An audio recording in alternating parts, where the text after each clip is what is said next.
In today's video, I'm going to teach you how to export and import your WordPress website content, including posts, pages, and media. This process is essential when you're moving your site or backing up important content, and it's simpler than you might think, so let's dive right in and walk through this step by step.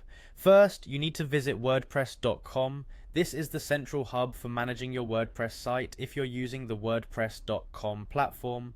Once you're there, you'll see a login option at the top right corner of the page. Go ahead and click on that to start the process of accessing your account.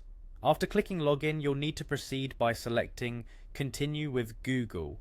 This is a convenient option for those who have connected their Google account with WordPress. If you haven't already connected, you might want to consider it for streamlined access in the future. Choose your Google account from the options that appear. Make sure it's the account associated with your WordPress site for a smooth transition.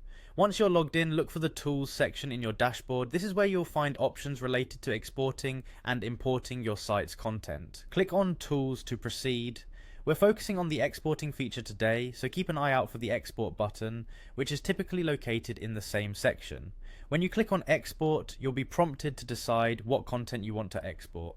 WordPress provides an export all option for those who want the entirety of their content, including posts, pages, and media files. This choice is ideal if you aim to move your entire site or create a comprehensive backup.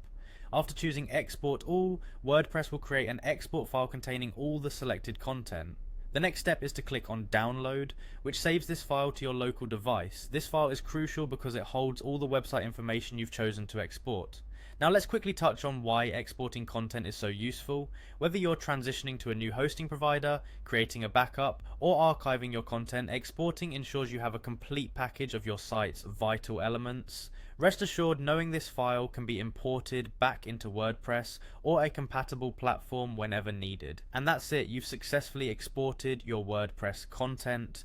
While we haven't covered the importing process today, remember that it usually involves choosing an import tool and selecting the file you've just downloaded. With these steps, you're now equipped to manage your WordPress content with greater ease. If you have any questions or need more detailed guidance on other features, feel free to explore more of our content. Thank you for watching, and happy managing.